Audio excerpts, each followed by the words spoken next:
Nagkaroon ng minor accident si Ines Veneracion sa set ng mga batang Riles nang kinunan ang finale scene nila noong Sabado, June 14, 2025. Ikinwento ni Ines noong Miyerkules, June 18, ang nangyari sa kanya nang kinunan ang eksenang nasusunog sa may Riles. Ayon kay Ines, ang eksena ay bubuksan niya ang pinto para makalabas sila ni Jillian Ward.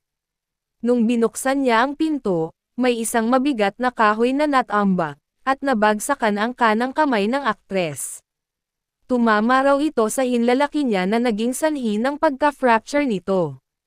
Ipinakita sa amin ni Ines ang daliri niya na hindi muna makakahawak dahil sa nabiyak ang buto nito.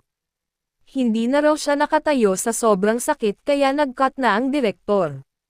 Dapat ay isusugod na siya sa hospital, pero hindi pumayag si Ines dahil kinaya naman daw niya.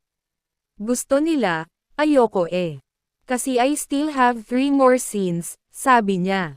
Kesa tapusin, hindi naman siya namaga-agad, eh. Kung kaya ko naman yung pain, why not? Wala namang dugo, hindi naman ganon kano na dalhin sa hospital. Walang dugo, kaya mo yung pain, eh, kung kayanin mo, tiisin mo. Pero kung may dugo yun, syempre papadala na ako sa hospital. Nandun ako sa binabalance ko yung sitwasyon, kasi iniintindi ko rin sila na talagang in a hurry sila. Naghahabol sila for airing, eh. Nagpapagaling pa ngayon si Ines, at tinanggal na ng doktor ang cast sa daliri niya. Nahihirapan lang daw siya ngayon dahil hindi siya nakakahawak ng gamit kapag halimbawa nagme-makeup, kumakain o magsusulat. Pero nagpapasalamat si Ines sa Panginoon dahil sa magandang project na ito na ibinigay sa kanya ng GMA7. Dapat ay guesting lang daw itong role na ipinagkatiwala bilang si Dollar, pero umabot pa hanggang ending. Nilinaw ni Ines Veneracion na hindi siya pinabayaan ng production staff ng mga batang Riles nang naaksidente siya. May medic naman daw sa set na kaagad nagbigay ng first aid.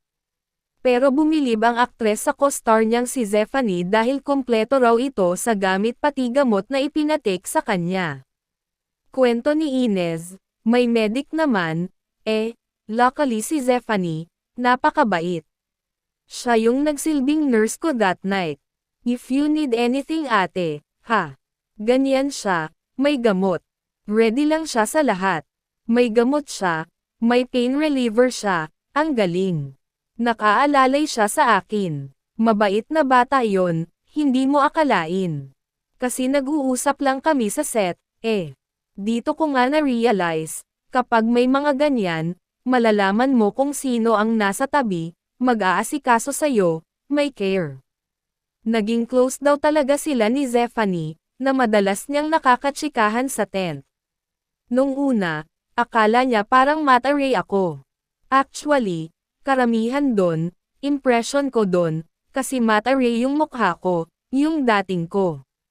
Pero pag nakasama na ako talaga, yun, gusto ang sabi nila. Natutuwa siya na masaya naman pala akong kasama, katrabaho. Yun yung mga narinig ko sa record, saad ni Ines. Nakita kasi ni Ines ang video message ng mga kasamahan niya sa mga batang Riles para sa kanyang kaarawan.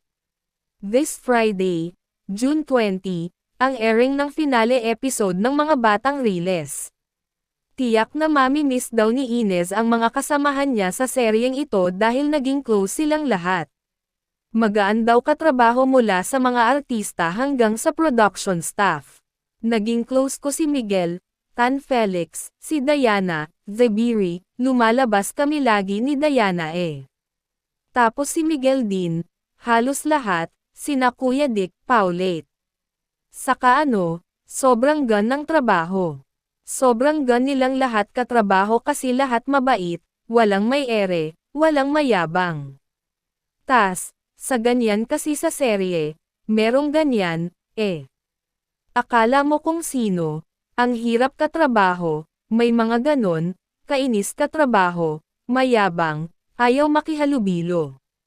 Dito, wala talaga. Once na magsama-sama kami, tawanan, kwentuhan, ang gan. Kaya ang sarap, sabi ni Inez.